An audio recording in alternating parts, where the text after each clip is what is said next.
Maqaan kee Sombeedha. Eessarraa dhufte? Laafessa garmajirraa dhufe. Laafeessarraa dhufte? Waaqayyo maal sii godhe? Waa'ee maalii dhugaa bu'uu barbaadde? Duraanii waaqeffataan ture waggaa sadii mokkana ture. Eeshi. Akka madaa kana qaamaa nan qaama. Hin qaamtaa waa amantii waaqeffannaa keessa. Mana keetti hin galu. Eeshi. Nan qaamaa mana keetti hin galu.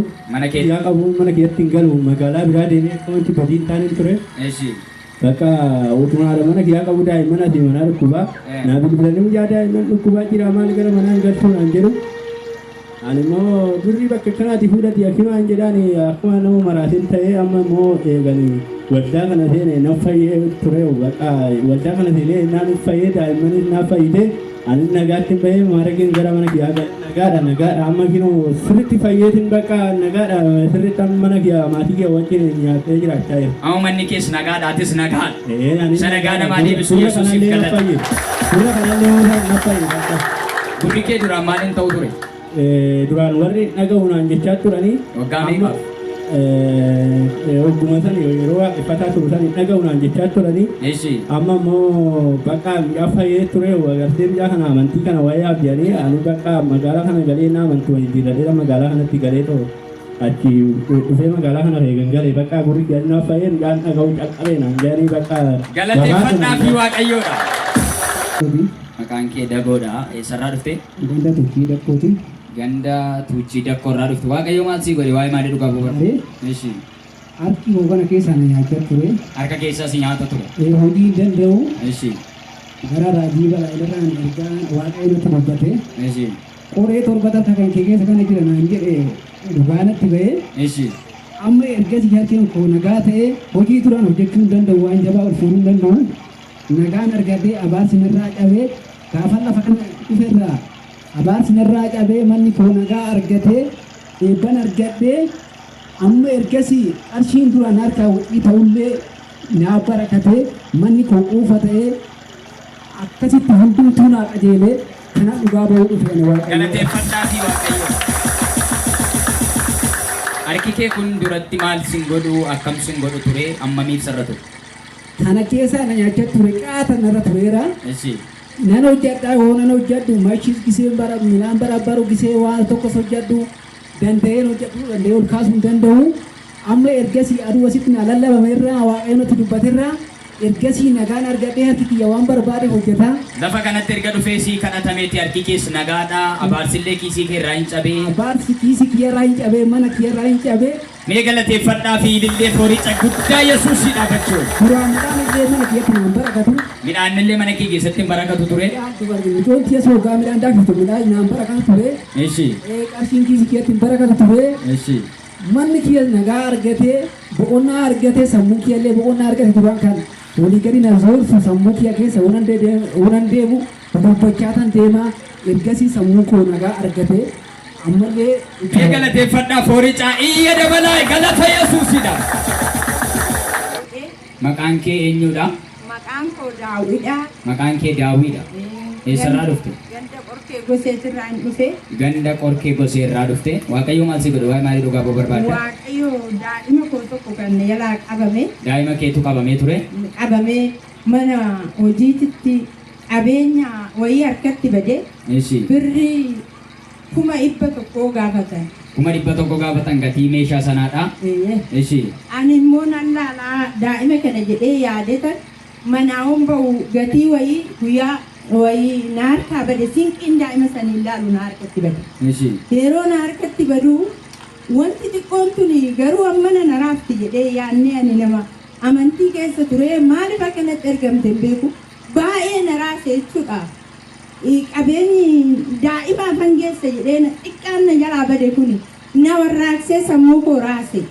Sammuu koo raasee dhibee natti nagee mana kanatti as kaadhee raajii balaa bira dhufee naa kadhadhume jedheeni na rakkina koo waan itti mul'ise namni wayii as keessa jirta kan dhiigan rakkatte dhiigni kee gannamaa ture jedhu inni suni dhugaadhaanuma yeroo dabreef jedhee tan as bahee dhugaa bahee naa kadhatee yeroo inni naaf kadhatee harka narra godhu nan kufee yeroo naa kadhatu san nan kufee ani uffeen jedhe jechuudha bakkeen ciisutti Nima fayyitee jechuudha dhukkuba keessatti keessa dhabde. Mee galateeffadhaa fi Waaqayyoon.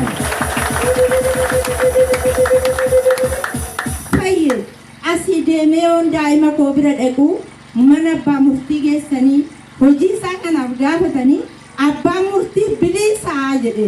Abbaan murtii asii Waaqayyo maal jedhe? Asii gaafa kadhatamu maal Asii jedhe? Waaqayyo karaa tokkoon yoo sitti dhufe karaa torbaan hin baqata. Dhalaa eenyu? Mee galata guddaa Yesuusiif dabarsaa. Karaa tokko yoo sitti dhufe diinni kee karaa torba si baqatanii asii sagaleen darbee achii dhaqee gaafa xalahaan mana murtii dhaqan bilisaa jedhanii. Bilisa. Mee galateeffadhaa fi iyyaa foori. Sanaa. Baqqalee Baldaati. Maqaan kee Baqqalee Baldaati. Maqaan kee Baqqalee Baldaatii eessarraa dhufte? Maatii Dhaalota. Maatii Dhaalotaatti dhufte. Waaqayyo maal sii godhe? Waa'ee maalii dhugaa buu barbaadda? Waaqayyo inni naa godhe. Nama raadha gafana ofirraa mumuraatan kaadda. Maatii koon beeku bukan koree iyyaa. Manatti galu hiqaan caccabsaa. Maatii koon beeku manan kuba jeetan itti kaadha. Eega dhufee asitti naa kadhatanii kunoo fayyaa ta'ee nagaan jedhee deema. Namni munuun natti koflaa ture.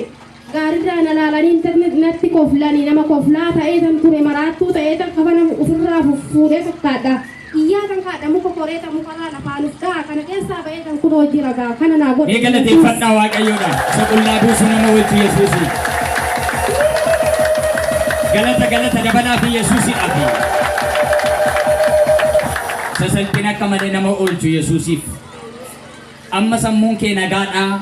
Nagaadha kunoo amma ijjadhee tan deema saba kootan beeka midhaanan godhaaf duraa midhaan hin nyaatanii beela deemanii buna beekeen dhaabbadhu biddeena beekeen godhadhu kana naa godhe Yesuus kunoo. Galateeffadhaa fi Waaqayyo. Waaqayyo si haa eebbisu. Maqaan kee Armaadha. Eessarraa dhufte? Daalotarraa dhufte. Waaqayyo maal sii godhe? Gaafa raajiin nama hirriba dhabee cannaqamutu jira jedhee sagalee baasuu dhuftee innaan sii kadhatame achirraa ka'e maaltu ta'e? Achirraa kaasee kan sanarraa irratti Galgalma sanarraa kaatee boqonnaan kee sii deebi'e. Kanaaf galateeffadhaa fi Waaqayyoodha. Dhugabaatiin kee kan bara baraa siif haa ta'u. Maqaan kee eenyu jedhama? Loonee jedhama. Eessarraa dhufte? Ganda duwwaa lamaa sumarraa dhufte. Waaqayyo maal sii godhe? Waa'ee maalii dhugaa buu barbaadda? Waaqayyo garuu waan baay'ee naa godhe. Waaqayyo waan baay'ee sii godhe. Teessiin jedhan. Manni yaalaa tokkollee na dhafne hundumaa waliin ga'eetan. Eshi. Aduun mana yaalaa dhaqee galu san akkan taanetti hin bulle na dhukkuba. Eshi. Mana yaalaa eessa faa deemaa turte? Maqis deemee Addis Ababaaf deeme. Eshi. Achi hundumattuu fayyuun dadhabee. Kiniinii kana yeroo si dhukkubu liqirsinaan jedhanii naa kennan. Qoricha sii kennan. Eshi. Firee digdamman takka naa kennanii.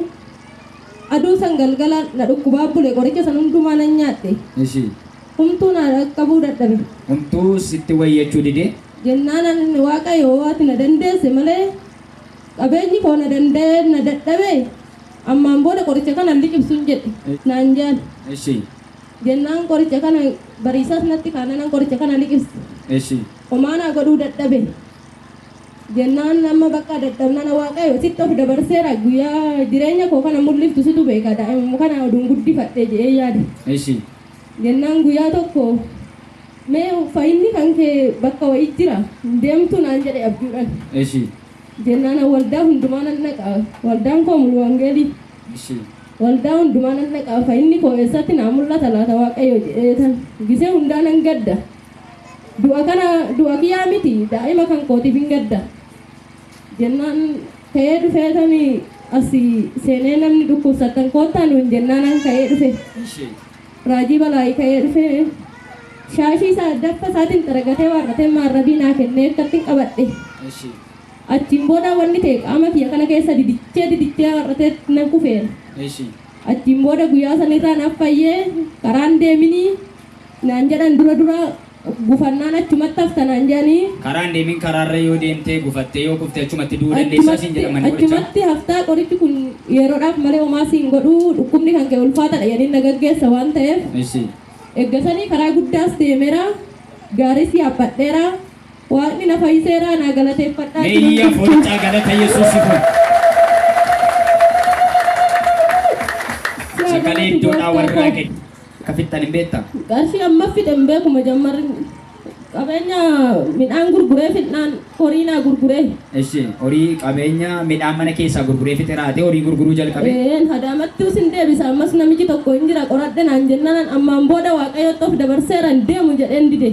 Hankoo waaqayyo harka jiraa jetti galateeffadhaa fi waaqayyoodha. Siyaa galatoo. Eessarraa dhufte? Maqaan kiyya badhoodha. Asuma magaalaa Boteetti. Badhoodha asuma magaalaa Boteetti dhufte waaqayyo maal sii godhe? Waaqayyo naa godhe waan guddaa naa godhe. Ishi. Galanni isaaf haa ta'u jedha. Ani jalqaba akkanumatti mataan koo jalqaba fayyaa fakkaadha malee waanuma hojjedhu karoora baasee waan hojjedhu nan hojjedhe wanta osoo hin hojjetin nan galatu. Ishi. Etaatii ani keessi kee dadhabaadha. Ishi.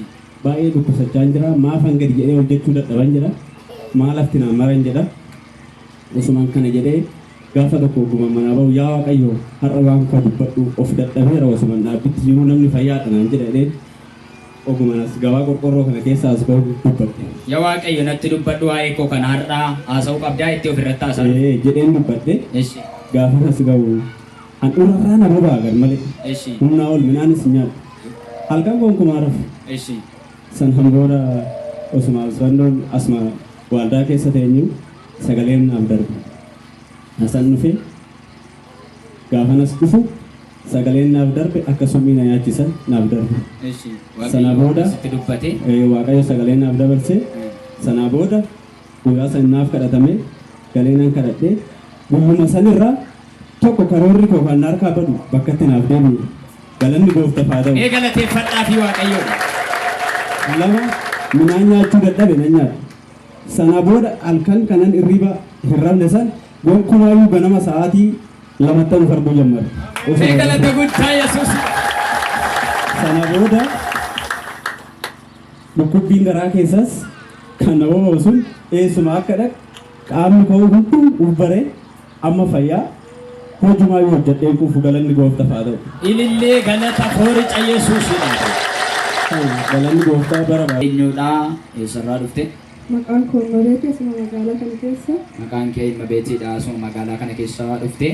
Waaqayyo maal sii godhe waa'ee maalii dhugaa koo barbaadda? Waaqayyo waan gurguddaa naa godhe. Ishi. Isa keessa waan makkoota dhugaa ba'aa guyyaa tokko guyyaa sanbataatii waaqeffannaa ganamaa hin dhufne nan dadhabee Ishi. tikashaa kiyya kana lamaan na dhukkuba. Gateettii kee lamaan si dhukkuba ture? Ishi. Sana booda oduman taa'aa jiru TV irratti waan sagantaa wayii argee tanan guyyaan keessan jijjiiramee jira warri dhukkuba irratti hafamnaa jedhee kan darbe tokko arge. Kan koo jijjiiramuu danda'a tanan sa'aatii 11 fi walakkaa akkanas lafa kana dhufe. Ishi. Hoggaan dhufu warri ganama waaree booda isinii kadhanneettan as ba'aa jedhanii raajilannaa dubbatanan anis isaanuma faana ba'ee sagalee baasan harkaanis harkanurra keenye fayyaa ba'aa jedhanii sagalee kaa'anii sagaleen naasaan dubbata san naffa jechuudha dhukkuba koo sana. Sagalee masaanas dhaabatanii fayyaa jedhaniini dhukkubni kee keessaa baqee galata guddaa fooricha Yesuus kun dabarsaa fi duraan turte maaltu eessas dhukkuba ture? Koo kan akkana ol kaafadhu akkana gadi na qaba malee akkana ollaan jiru. Ol kaafachuu sochoosuu hin dandeessu turte. Amma waan kamiin iyyuu hojjechuu hin dandeessa Amma nagaa. akkana ollaaf ka'aa garuu nan hojjedha waan barbaade jechuudha. Amma nagaan kee deebi'eera jechuudha. Kanaaf dhugaa ba'uu barbaadde. Kanaafan waaqayyoon na galateeffadha. Galata guddaa fooricha ilillee Yesuusidhaaf. Jirmee boorarraa dhufe. Jirmee boorarraa dhufte waaqayyo maal sii godhe waa'ee maalii dhugaa ba'uu barbaadda? Ani waaqayyo wanta naa godhe ganama yeroo duraa isheen bahu of hin danda'u oduman deemuu hafuura na kuta na dadhabsiisa. Ishi. Yaa waaqayyo ani nafu garuu karallee taa'allee yoo ta'e man deeman hafu charchii deeman ka'e. Ishi.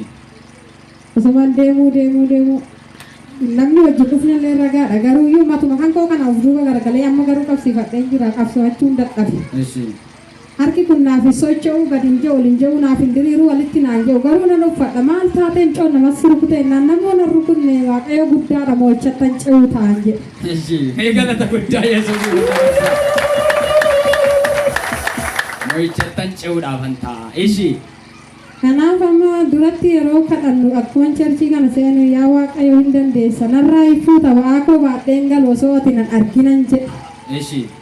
Kanaaf amma yeroo faarfannu osuma kadhannuu waggaa faarfannu san ani kan socho'uu hin dandeenye gadi jedhuu ol jedhuu kan hin dandeenye harka warraachuu kan hin dandeenye na utaalaa irratti faarfadha. Amma nagaan kee deebi'eera Eeyyeen fayyitee ba'aan koo narraa jigeera waanjoon narraa Shabaa namarraa garagalchi Yesuusiif galata fida. Haleluuyaa! amma fayyeera narra hin jiru.